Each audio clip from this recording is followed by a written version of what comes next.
আসসালামু আলাইকুম। Learn with সুমনের সাথে আমি সুমন। আজকে আমাদের রোজার 11তম রোজা চলতেছে এবং আমাদের ক্লাস 11তম। গতকালকে আমরা শিখিয়েছিলাম দৃশ্যমান অদৃশ্যমান কত প্রকার, কিভাবে ক নম্বর কোশ্চেনগুলো মূলত আসে, যে অবস্থার সরলরৈখিক পদ্ধতি অবস্থার হার, কোমর আসমান পদ্ধতিতে অবস্থায় হার, যদি কখনো মোট করাই মূল্য চায় কিভাবে অর্জন মূল্য চাইলে অর্জন মূল্য আর মোট করাই মূল্যকে একই বোঝানো হয়। তারপরে আপনাকে শিখিয়েছিলাম অবচয়যোগ্য মূল্য চাইলে কি করতে হবে। আজকে তার ধারাবাহিকতা আমি আজকে শিখবো আমরা সরলরৈখিক পদ্ধতিতে এ টু জেড অবচয় নির্ণয় করব, জাবেদা করব, খতিয়ান করব, আর্থিক অবস্থা বিভিন্ন করব। তা আজকের ভিডিওটা তুলনামূলকভাবে গতকালকের চেয়ে আজকে একটু বেশি হবে, কারণ একটা ক্লাসে আপনি অবচয় বের করে শেখাবেন, জাবেদা করবেন, খতিয়ান করবেন, আর্থিক অবস্থা বিভিন্ন করবেন, একটু সময় বেশিই লাগবে। কারণ আমরা ধারাবাহিকতার আমরা যেহেতু বেসিক শিখতেছি, অবশ্যই বেসিক শিখতে হলে আমরা যদি আজকে শুধু অবচয়টা জাবেদা করে রেখে দেই, আবার আপনাকে আবার খতিয়ান এবং আর্থিক অবস্থার বিবরণের জন্য যদি রেখে দেই, তাহলে কেবল 3টা দিন যদি খালি শুধু আপনাকে একটা পাঠ শেখানো হয়, মানে শুধু সরলরৈখিক পদ্ধতি, আবার কোমর আসমান পদ্ধতি আছে, আবার সৃজনশীল নিয়ে একটু আলোচনা করবো, আসলে হয় না। তো তুলনামূলকভাবে আপনার একটু ধৈর্য সহকারে আজকের ভিডিওটা একটু দেখবেন, যে একটু যে সব যেহেতু শেষ করতে হলে আপনাদের একটু কষ্ট করা লাগবে। দেখেন, আমি রোজা থেকেও আপনাদের কথা দিয়েছি প্রথম রোজা থেকে 27 রোজা পর্যন্ত ক্লাস নিব। তার অবশ্যই আমি চেষ্টা করে যাচ্ছি, যদি আল্লাহ আমাকে সুস্থ রাখে, ইনশাল্লাহ 27 রোজা পর্যন্ত ক্লাস নিব এবং আপনাদের 2024 সালের সংক্ষিপ্ত সিলেবাস শেষ হয়ে যাবে। তার সাথে যারা এই বছর ফার্স্ট ইয়ারে ভর্তিছে তাদেরও সংক্ষিপ্ত সিলেবাস, তারা ইচ্ছা করলে ভিডিওগুলো দেখে আপনাদের মানে বেসিকটা স্ট্রং করতে পারবেন। আমরা প্রথম শিখবো বার্ষিক অবচয়। বার্ষিক অবচয় বলতে আমি বুঝেছিলাম বার্ষিক অবচয়, সরলরৈখিক পদ্ধতি অবচয়, তারপর আপনার শুধু অবচয়, একই সূত্রে অ্যাপ্লাই করবো। বার্ষিক অবচয় যদি আমরা বের করি, আমরা সূত্র লিখবো কি ভাই? মোট করাই মূল্য। কি ভাই? মোট করাই মূল্য মাইনাস ভগ্নাবশেষ মূল্য। কি ভাই? ভগ্নাবশেষ মূল্য ভাগ কি বছর, বাকি ভাই বছর। তাহলে এখন মোট করাই মূল্য কি বলছিলাম? একটা পণ্য কিনবো, আনুষঙ্গিক যত খরচ করি, তাহলে পণ্য কিনছি, দেখো নিসা এন্ড কোম্পানি 2012 সালে 1 জানুয়ারি তারিখে, এখানে আমি একটা জুলাই লিখছি, অবশ্যই এখানে এটা নিয়ে কথা বলবো। 1 জানুয়ারি তারিখে 1,10,000 টাকা একটি মোটরসাইকেল ক্রয় করে। উক্ত মোটরসাইকেলের আনয়ন খরচ 10,000 টাকা এবং অন্যান্য খরচ 10,000 টাকা। তার মানে একটা পণ্য কিনছি কত টাকা দিয়ে ভাই? 1,10,000 টাকা। আর এই যেটা খরচ করছি, এই যেটা খরচ করছি 10,10,20, তাহলে 1,30,000 এবং বীমা খরচ এবং লাইসেন্স খরচ। আমি বলছি এ টু জেড সব খরচ যোগ করবো, খালি শুধু বীমা এবং লাইসেন্স নিব না। তাহলে বীমা এবং লাইসেন্স, এই বীমা খরচটা এবং লাইসেন্স খরচটা আমাদের বাদ হয়ে যাবে। 2024-23 সালে যারা পরীক্ষা দিছে, এই বীমা এবং লাইসেন্স অনেক স্টুডেন্ট যোগ করে ফেলছে, তার মানে তাদের ভুল হয়ে গেছে। বীমা খরচ এবং লাইসেন্স খরচা নিব না। তাই মোট করাই মূল্য কত টাকা হয় ভাই? মোট করার মূল্য হয় 1,30,000 টাকা এবং ভগ্নাবশেষ মূল্য দিয়ে আছে কত টাকা? ভগ্নাবশেষ মূল্য দিয়ে আছে আপনার 30,000 টাকা। ভগ্নাবশেষ মূল্য থাকলে বিয়োগ করবো, না থাকলে বিয়োগ করবো না। আর আয়ুষ্কাল আর বছরের একই কথা। বছর হচ্ছে কত ভাই?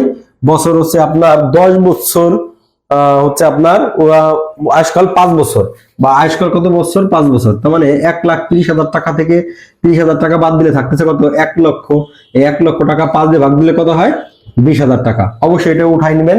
এটা আপনার প্রথম ক নম্বরের কোশ্চেন শেষ। তাহলে বার্ষিক অবচয় কি লাগবে? বার্ষিক অবচয় সমান মোট করাই মূল্য মাইনাস ভগ্নাবশেষ মূল্য ভাগ বছর। তাই মোট করাই মূল্য বলতে আপনি কি করবেন? ক্যালকুলেটর নিয়ে যোগ করে দেখান লাগবে না আপনার। আপনার যদি ক নম্বর অর্জন মূল্য চাইতো, তাহলে আপনি মোট খরচ কি কি খরচ করছেন সেটা যোগ করে দেবেন, তাহলে এত দেখাইতে হবে না।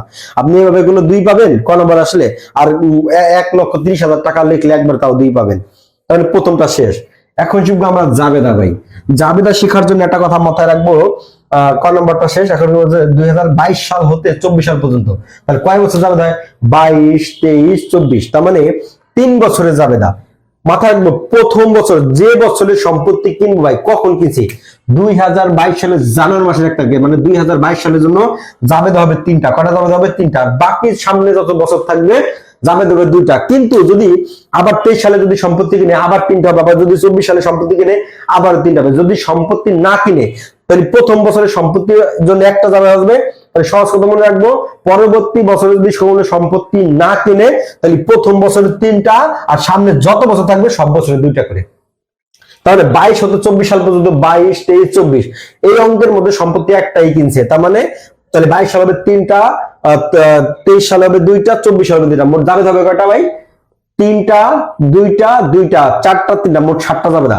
আমরা এখন একটা জাবেদার ছক টানবো। জাবেদার ছকের মধ্যে প্রথমে লিখবেন আপনার তারিখ, প্রথম কি লিখবেন? তারিখ, পরে হচ্ছে আপনার বিবরণ, পরে হচ্ছে জাবেদা করলে লিখতে হয় খতিয়ান পৃষ্ঠা, ডেবিট টাকা আর ক্রেডিট টাকা। ভাই এটা এখন তো আপনারা পারবেন, আপনারা তো সেই এখন তো মানুষ বৃদ্ধ সময় বেশি ইবাদত করে।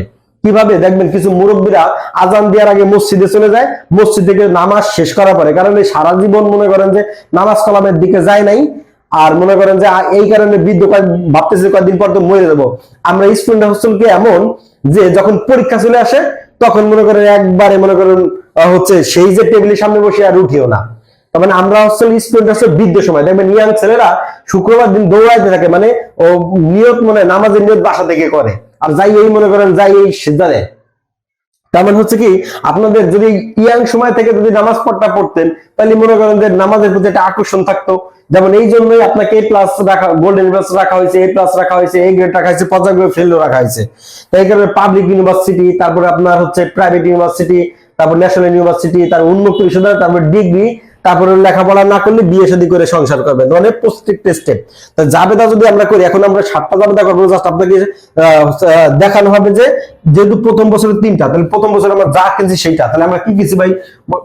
2022 জানুয়ারি 1 মোটরসাইকেল কিনছি। কি ভাই? Motor cycle. তাহলে মোটরসাইকেল হিসাব ডেবিট হবে, আর নগদান বা ব্যাংক হিসাব ক্রেডিট হবে। ভাই এখানে নগদান দিল, ব্যাংক দিল, কিন্তু চেক থাকলে 100% আপনি ব্যাংক দিয়ে দিবেন। তাহলে কত টাকা দিয়ে কিনছেন? 1,30,000 টাকা দিয়ে। অনেকে প্রশ্ন করতে পারে যে 1,10,000 টাকা দিয়ে কিনছেন। আমার অনেক স্টুডেন্ট বলে ভাই আপনি তো কিনছেন 1 লাখ, তার মানে এখানে যদি 1,30,000 দিছে তাহলে ধরে নিবেন একটা পণ্য কিনবো, কেনার সঙ্গে যা আসবে সেটাই নিব।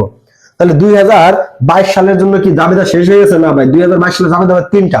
একমাত্র কখন কিনছেন, যদি 1 থাকে জানুয়ারি 1 দিবেন, জুলাই থাকলে জুলাই দিবেন। কিন্তু যদি জুলাইতে কিনেন ভাই, একটা পণ্য কিনছেন জুলাই মাসে, আপনি কি অবস্থায় কি জানুয়ারি থেকে শুরু হবে? না, প্রথম বছরে যখন কিনবে সেই অনুপাতে অবস্থা হবে। তার মানে প্রথম বছর যদি জানুয়ারিতে কিনেন তাহলে পরিপূর্ণ বছর, মানে সারা বছর অবস্থা হবে।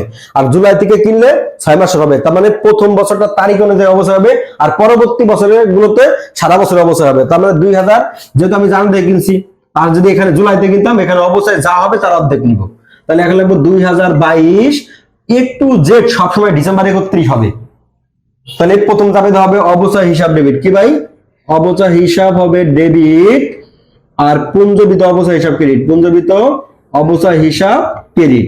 তার মানে অবচয় কত টাকা বের করলাম ভাই একটু আগে?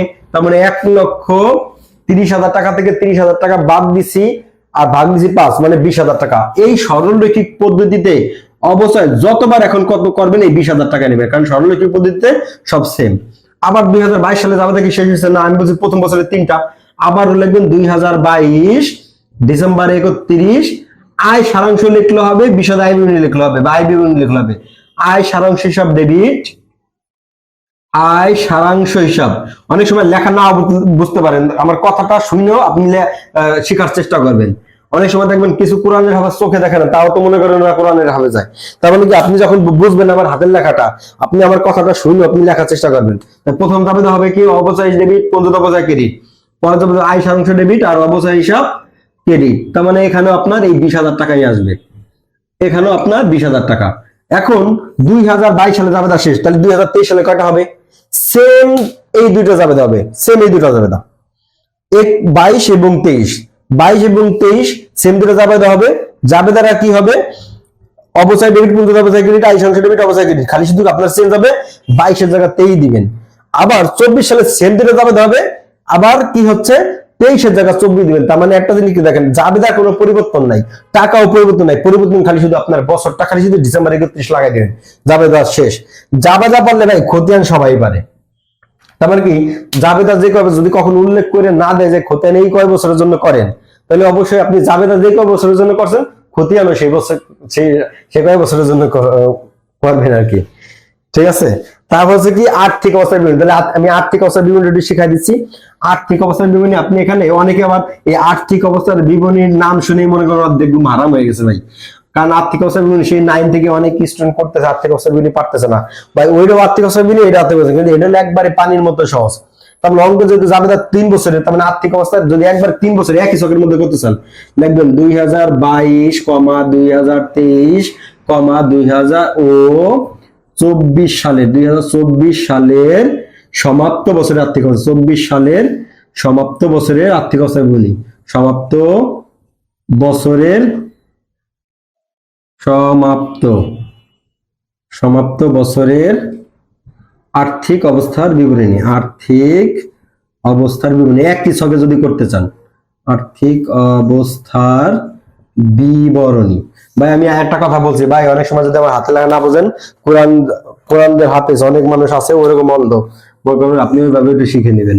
তাহলে প্রথমে লিখবেন বিবরণ টাকা, বিবরণ টাকা। প্রথম কি লিখবেন 2022 সাল, কি কিনছিলাম? মোটরসাইকেল। মোটরসাইকেলের মূল্য ছিল কত টাকা ভাই? মোটরসাইকেল মূল্য ছিল 1 লাখ। মোটরসাইকেল 1,30,000, 1,30,000 টাকা লাগবেন। অবচয় ছিল কত টাকা? 20,000 টাকা না? খালি বাদ দিবেন পুঞ্জবিদ অবচয়ের নামে। কি ভাই? পুঞ্জবিদ অবচয়ের নামে। তার মানে আপনি 20,000 টাকা যখন বাদ দিবেন, তার মানে 1,10,000 টাকা দাঁড়াবে। এখানে ক্লোজ, মানে বোঝা গেছে প্রথম বছরটা শেষ, এটাই আপনার আর্থিক অবস্থা বিবরণী। আবার 2023 সাল, এখানে 2023 লিখবেন, 2023 আবার লিখবেন মোটরসাইকেল। কি ভাই? Motor cycle. এই মোটরসাইকেল লিখবেন আবার 1,30,000। তাহলে প্রথম বছরে 20,000, পরবর্তী বছরে 20,000। তাহলে কি হবে? আবার পুঞ্জবিদ অবচয় বাদ দিবেন কত টাকা ভাই? 40,000। এইভাবে খালি প্রত্যেক বছরে অবচয় টাকা যোগ করে পুঞ্জবিদ অবচয় নামে বাদ দিবেন, টেনশন শেষ। তাহলে 40,000 টাকা বাদ দিবেন, থাকবে 90,000 টাকা। পরবর্তী বছরে আবার লাগবেন মোটরসাইকেল আর হচ্ছে আপনার পুঞ্জবিদ অবচয়। তাহলে আজকে কিন্তু মূলত খতিয়ানটা দেখানো হয়নি, আপনার খতিয়ানটা একা একা ট্রাই করবেন, না পারলে অবশ্যই আমি আগামী ক্লাসে যখন আমরা হচ্ছে কোমর আসমান পদ্ধতি দেখাবো, তখন আমি আর্থিক অবস্থা বিবরণীটা না দেখায় খতিয়ানটা দেখাবো, নয়তো ভিডিওটা অনেক বড় হয়ে যায়।